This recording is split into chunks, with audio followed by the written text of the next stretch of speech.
My wife and the neighbor's husband were having an affair right under our noses, so I exposed them, cost them both their jobs, and now they're stuck dealing with the fallout while I sit back and enjoy the show. Shithead and Sarah have been like family to my wife and I for several years, practically ever since we moved in across the street from them.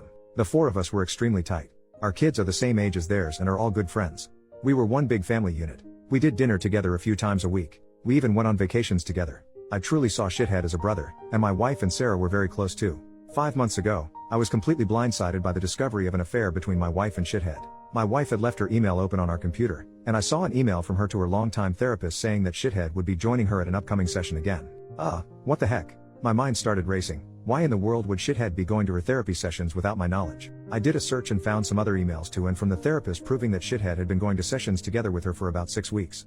I checked our mobile phone account and discovered that, since late summer, they had been exchanging hundreds of texts every day, peaking at nearly 500 per day by the holidays. Speaking of the holidays, my wife and I hosted both of our families, parents, siblings, etc., for both Thanksgiving and Christmas dinner, and Shithead and Sarah joined us either for dinner or after dinner on both holidays. Text records show that the entire time that they were at our house celebrating with our families, my wife and Shithead were texting each other across the room. They were doing that pretty much every time the four of us hung out, for months. And, all day every day just in general. But what bothers me the most is that they were doing it with Sarah and I right there. I confronted my wife with the evidence and she admitted that yes, she and Shithead had fallen in love. It just happened. I don't know how. But I love him and I just don't feel anything for you anymore, I'm sorry. They had gone on a school district trip together, something had happened in her hotel room, and things had moved quickly from there. She explained, as I lay face down on the couch, unable to look at her, that they had already made plans to move out and divorce me and Sarah, and while they didn't plan to move in together immediately because of the kids, they'd probably do so eventually. The meetings with the therapist were supposedly mostly for the purpose of finding a way to break this to me and Sarah as gently as possible, because they were so very concerned for our well-being. Sarah and I are fairly certain that they weren't planning on telling us about the affair at all, and were simply going to discover their feelings for one another several months down the line, after they'd come up with some other reason to divorce the two of us. My wife moved out 2 months ago. I was, and still am, utterly destroyed. I cry every day. I cried writing the first few paragraphs of this story just now. I worry nonstop about the impact on our kids.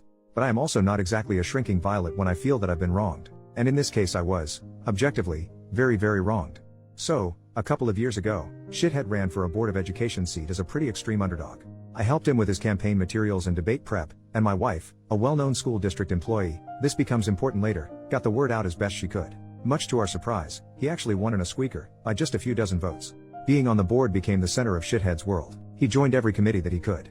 This turned into the foundation of his affair with my wife, as they were constantly going to school events and meetings together on evenings and weekends.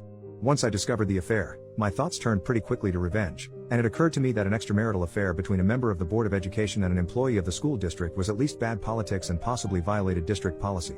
Making things far worse for them was that my wife was in the running for an open administrative position, and everyone knew that she was more or less guaranteed the job and the major pay raise that came with it. She had just finished her master's degree in school administration, at the urging of her principal and the superintendent, so that she could be promoted to this specific position.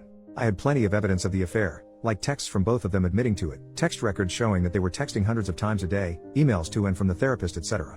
I considered simply emailing all of the evidence to the board and the superintendent, but felt like I, as the grieving betrayed spouse, might not be seen as a credible source. So instead, I invented a fictitious furious friend who was planning on showing up to the next board meeting and publicly shaming the two of them for their affair. I told my wife that I'd tried to talk this person down but couldn't guarantee that they wouldn't show up and humiliate them publicly. As I expected, this led Shithead to conclude that the only option was for him to preemptively admit the affair to the board. The superintendent subsequently recommended that Shithead resigns, which he did. Sarah said that he was utterly humiliated and crushed, and barely got out of bed for a few days afterward. Once word of the affair and Shithead's resignation started getting around, the superintendent, a longtime friend of both my wife and Shithead, contacted my wife and tearfully informed her that it was no longer politically appropriate for her to be promoted to an administrative position within the district. The position that had been lined up for her was later filled by an outside candidate. This sent waves of confusion and rumor throughout the district, as it was pretty well known that my wife was getting the job.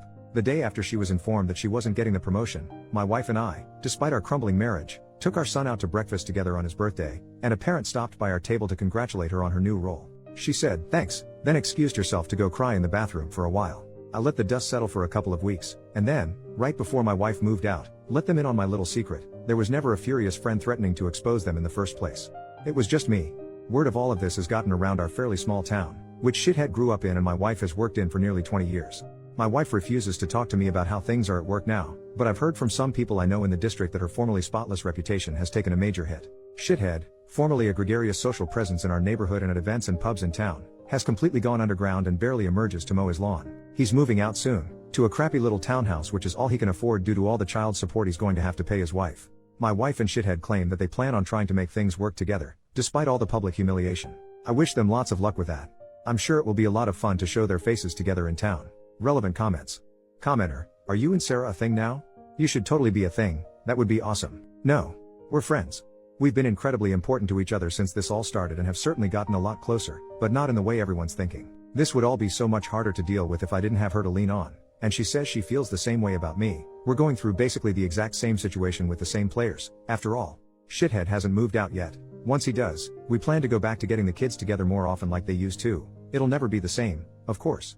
She already does come over with the kids from time to time, but it's just tough with Shithead's constant presence across the street. Commenter, didn't your revenge hurt both sets of kids? Not really. Shithead has a day job. The Board of Education was his hobby and his passion, but this didn't affect his income at all. And my wife has been assured that if she wants to pursue an administrative position with another district, she'll have glowing letters of recommendation from her superintendent and principal. It'll mean giving up a lot of work relationships in the process, but given the hit her reputation has taken, I'm guessing she makes that jump sooner rather than later. In the meantime, not moving to an administrative job means that she still has summers off with the kids. Commenter, why didn't you notice all of the texting your wife was doing? Well, I did. It was really starting to piss me off. It was excessive. She has a big social circle and does tend to text a lot anyway, but it was really getting over the top, to the point where she was completely ignoring me and the kids. At one point in November I asked her to agree to a no phones at the dinner table rule, which she agreed to reluctantly but then would pout through dinner, and eventually she just started using her phone during dinner again. All that said, I was blind. Not only was the texting getting weird, but her relationship with Shithead was starting to make me uncomfortable. Sarah noticed it too and agreed. We confronted them a couple of times about it directly and they both swore up and down that it was just school stuff that they were talking about. There was nothing else going on. And for whatever reason, we believe them, probably because the mind tends to refuse to see things that it doesn't want to see. Update 3 years later, I've been getting a surprising number of requests to post an update to this story. Where to start?